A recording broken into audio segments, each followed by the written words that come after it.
Time now to set the scene and show you the field for our upcoming second championship of the night. And this time we're focusing on the 2-year-old filly pacers. Niki Hill, the queen of the division, coming into her elimination a week ago, but knocked off. Queen of Success, a pocket rocket, was able to upend her and score the mild upset victory last week in that single elimination from a week ago. There's how they're going to line up in the gate, just 2 doors down from each other. Niki Hill, despite the first career defeat last time out, remains as your even money top choice in the field. Let's take a look back at some of the history of this 2-year-old filly pace division over the years Root and Riddle in the Breeders' Crown. And the stakes record was set back in 2014, so amazing, Jess. In a day and age where records seem to fall weekly almost, this one's held up for a while. It has. It was JK She's a Lady, 150-2, right here at the Meadowlands in 2014. In 2008, the record purse was $700,000. And look at there, John Campbell, leading driver in this division as well. And Bruce Nichols, what a run he had in the earlier years of the Breeders' Crown, and owned this particular division for a number of years. John Campbell, we're going to see that as a common theme tonight when we look at the different divisions. The leading driver in the history, he continues to lead in many of the categories. Brittany Farms, leading owner, as you see there, and the one and only Hanover Shoe Farms, leading breeder in this particular division with 5 Breeders' Crown championships. Okay, well, it looks like the starting gate is getting set to go. Let's get a quick pick from both of you. Jess, we'll start with you. I'm going to go with Treacherous Dragon. I'm going to go on Jen's, on Jessica's bandwagon on the Treacherous Dragon too. Wow, they're ganging up on me. I'm going to stick to Niki Hill, and a victory for her would likely seal a divisional championship for her. Once again, Roger Houston with the call of the Breeders' Crown final. In Niki Hill, Lion Serenity, Boudoir, Hanover, and Sea Silk. Breeders' Crown, 2-year-old filly pacers, and here they come.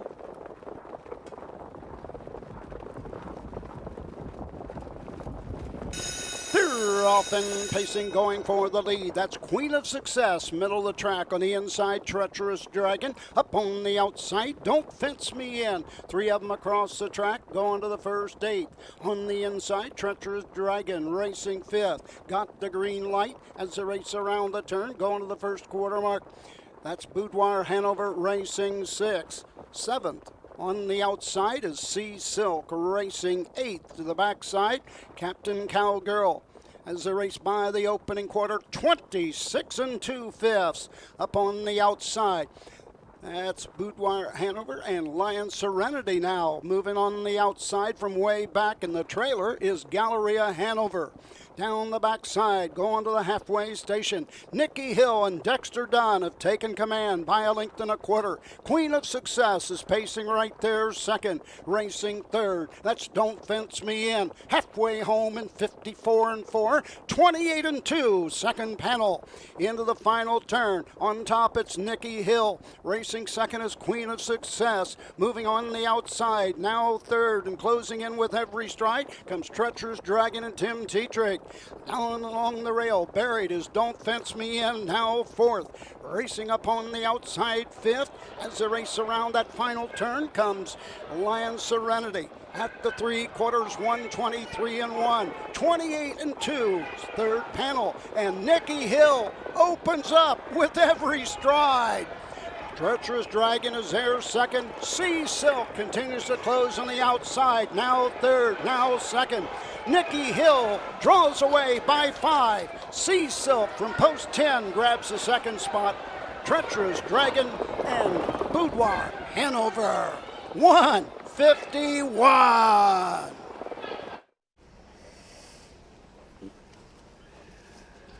All I can say is wow, Jess. That is a massive mile tonight. And Niki Hill, I caught up with Dexter Dunn in the paddock location briefly earlier, and he was extremely confident in the filly. He loved the way she raced last week. He gave full marks to the horse that knocked her off, but didn't take anything away from his filly. And he thought if one in particular could handle the elements tonight, it would be her. She's a big, powerful, strong filly. and you could see it. While others struggled, she thrived. 151, that's a huge effort. Absolutely, and you said kind of there before the race was over, that was a pretty demanding half. I mean, it is raining pretty good, the wind is strong, it's cold, 54 and 4, and you know, she just does it so effortlessly. She kind of gives you those Party Girl Hill vibes, same connections. What a tremendous filly, what a mile tonight. Touching on the horse that finished second there, I was cheering him on a little bit there. She was parked the entire mile, was able to pick up some cover there from Tim Tetrick and Treacherous Dragon, and she still paced there at the end of the wire, but Niki Hill was just so strong on the front end, and look at her come back to the winner's circle now. She's just cool, calm, and collective. She's moving her ears around, and just looked good doing it. Yeah, I got my first look at her in Canada a few weeks back in the She's a Great Lady, and the best filly north of the border, Prohibition Legal, really threw everything she could at this filly in the She's a Great Lady and made it interesting, but ultimately was overmatched in the stretch. Niki Hill found another gear that Prohibition Legal couldn't, and that was the race that really made me a believer and really woke me up to what kind of a filly we're looking at.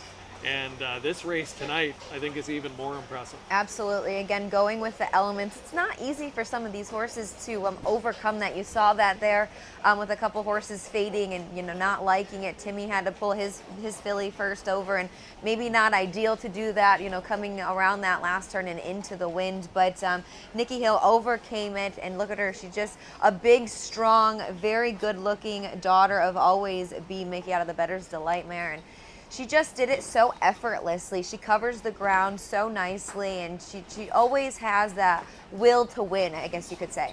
And it's not the rain in particular that I think is the most demanding of the elements they're facing tonight. It is the wind. It's a strong wind, and it kind of reminds me of to me, the greatest moment I've ever seen in Breeders' Crown history live was Art's Place, the year he won the 2-year-old Colt Pace at Pompano. Certainly didn't have rain to deal with, but a tremendously strong headwind that night, and he set a world record at the time. In fact, he shattered it. And this kind of reminds me of that, and I think it's something to do with the elements in this time of year that brings out the greatness in certain horses. And I think this is one of the most impressive efforts I have ever seen from a 2-year-old filly in the Breeders' Crown, and I don't say that lightly. Absolutely, and we were kind of talking a little bit before about how the track was playing out, and you know, it took her a while to get to the lead. They won a speedy 26-2 first quarter, and then, like we mentioned, a bit of a demanding half, like you said, of 54-4, and she cleared to the front and, you know, kind of strung them out a little bit there, and when the cover came, she turned them away, and she just did it so effortlessly, and she just like I said, she covers the ground so nicely. And a big mile tonight, you know, like you said, it's not so much the rain, it's the wind that's going with it, and the direction of the wind in their faces coming up the backside. So it's not a stakes record performance, just 3/5 off of the all-time record set by J.K. She's a Lady. Dexter Dunn won this event last year at Hoosier Park with Fire-Starred Hanover, 150-4, an impressive win. So back-to-back wins in this division for Dexter Dunn, a guy that's made an incredible splash in just 2 or 3 full seasons of driving here now in North America, and he was an instant success, and he's going to be around for a while to come. Absolutely. He started driving here full time when I first started working here at the Meadowlands, and you know, kind of getting to interview all these people and learning about him.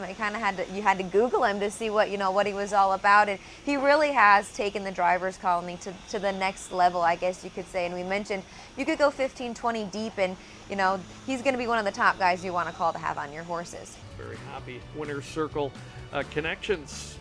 Niki Hill, trained by Chris Ryder. Chris has had an accomplished career here in North America as well, and still going strong, and has maybe the best filly he's had to date on his hands here with Niki Hill. Yeah, she's got an amazing set of lungs, Gabe. You know, she doesn't seem to get tired, and she had a great season, obviously, but it felt good that one. I finally got a Breeders' Crown for Chris. He's been so good to me. You know, we've missed, the last 2 years we should have probably won one, so it really felt good. And you had a decision to make there going past the quarter. Fractions were hot. You could have maybe ducked briefly, but you decided to drive onto the top. Yeah, she's got a high cruising speed. I didn't want to get her jammed up and start her up again. You know, she likes to roll, and you know, we want to take luck out of the equation. I thought I had the best filly in the race and drove her like that, and she did the rest. She's just she's a great filly. And talk to us about the acceleration that she showed there off the turn. She really stepped away from a good group of fillies here. This is a huge mile on an off-track night. Yeah, no, like that wind's pretty hard in their face on that last turn, and I was saying, "Oh, Gil," but she was off. You know, she was like, she knew it was time to go, and like I said, once she started to roll, I thought it'd be a good filly to chase her. But you know, you're always worried about one that had a soft trip that wasn't might run it down. But she was just you know, run up the straight really good. Congratulations, Dexter. We'll look back to it. Chris, this filly, this was a statement win here tonight. She was very, very good. Yeah, I think you put it pretty well. It was a statement, you know, from start to finish. And it's always great to see it at the finish, but I was super proud of her tonight. Last week we had a little bit of a hiccup, and she tied up a little bit and just a few minor issues, and she was herself tonight. Anything, Roger just informed us that owner Tom Hill was watching via the computer tonight. Anything you'd like to say to owner Tom Hill? Congratulations, Tom, and thank you very much for giving it to me. Pleased for everybody, of course, and they got a big family over there, and it's like 3 o'clock in the morning, so he won't mind the late night tonight. And it's a shame you can't be with us here, Tom. It's beautiful in New Jersey tonight. Anything up next for this filly for the rest of the year? Well, I got to talk to Tom. She has the kindergarten and she has the 3 diamonds. But you know, we're taking it week by week, and I don't know. After this big effort tonight, we'll talk. Yeah, not sure. Well, you got the big one. It's in the bank. Niki Hill, the Breeders' Crown champion. That's it from downstairs. Welcome back. Happy Chris Ryder and Dexter Dunn, ultra confident, and rightly so. The filly certainly justified that. And nice to see for owner Tom Hill as well, a guy that's put a lot of money into young horses over the course of his career, and I think he's got the home run horse here. And what do you think? For me, the win tonight likely seals up year-end honors for her? Absolutely. You know, going into tonight and this weekend in general, there are a lot of year-end honors that are still, you know, a little bit iffy. And I was kind of thinking about it coming into the races this weekend. But I think with this win tonight, the way she did it, and if she continues kind of to go on this season, I think she can say that she has the year-end honor.